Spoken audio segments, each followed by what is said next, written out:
We're going to take a look now at those spreading state battles over budgets and union rights. They are all across the Midwest right now.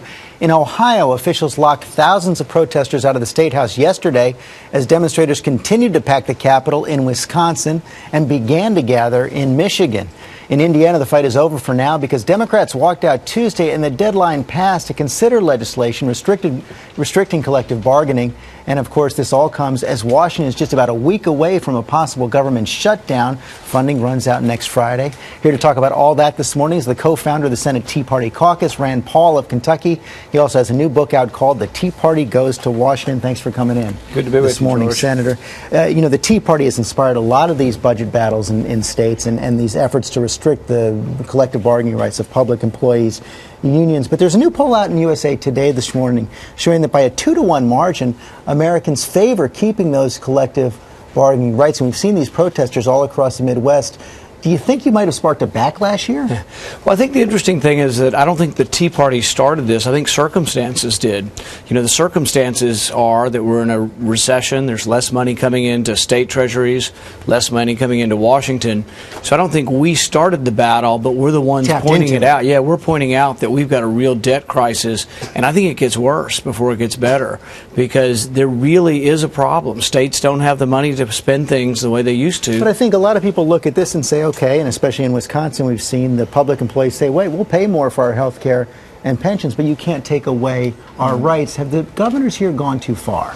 Well, I think ultimately Governor Walker had a good point. He said when the president decided to get involved in his state, he said, you know what, when you take care of your budgetary problems, you can come to Wisconsin and tell me about mine. And even though I might be an ally, he's a Republican governor, I'm not here to say I know about Wisconsin's problem or I'm going to tell him how to run his budget or what he needs to do. But I do understand the problem. And people also have to recognize that, you know, the teachers that are leaving their schools and disobeying, they should be there teaching, are making $89,000 a year. Their benefits greatly exceed the private sector. So really, it's not that we should be saying, oh, these poor teachers are not being paid. They're being paid very well, and I would expect them to be teaching my kids and not protesting in the Capitol. Let's talk about something you do have responsibility for. That's the federal budget. Funding for the government operating funds run out next Friday. March 4th. The Democratic leader in the Senate has now proposed, Harry Reid, extending the current funding levels for another month so the negotiations can continue. I know that's not acceptable to you, but how much of a cut are you going to demand in order to keep the government running after March 4th? I think what's important and what the Tea Party is all about is that if we do what the president says, if we freeze things at 2010 levels, we're going to add $13 trillion to the debt over 10 years. If we do what the Republicans want and we cut $100 billion, we're going to add $11 trillion in debt. Neither plan is sustainable. So what I'm about and what the Tea Party is about is keeping both Republicans and Democrats honest on this.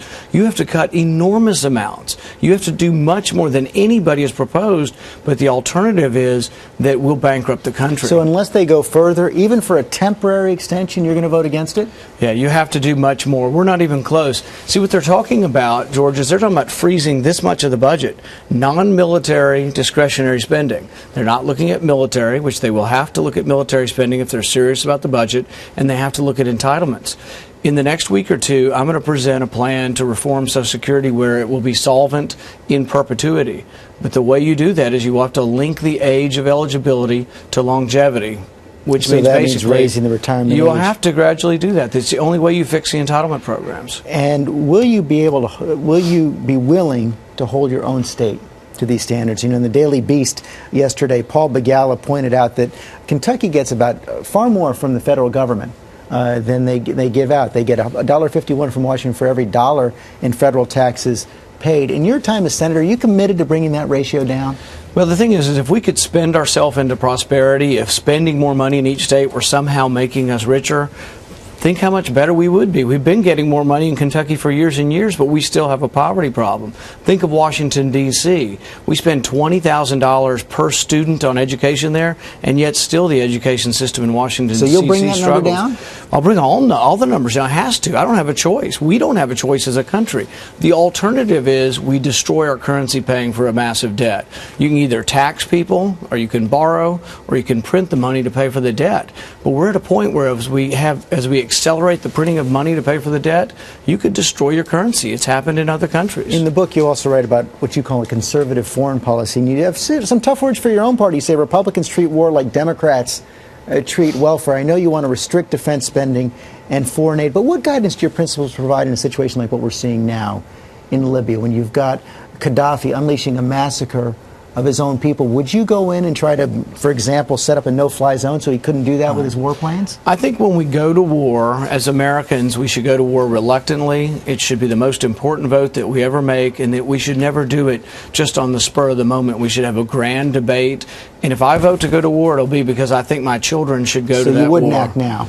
Well, I think you have to be very, very deliberative in this, in the sense that it's a very important vote. And I think too often we've gone to war without thinking ahead.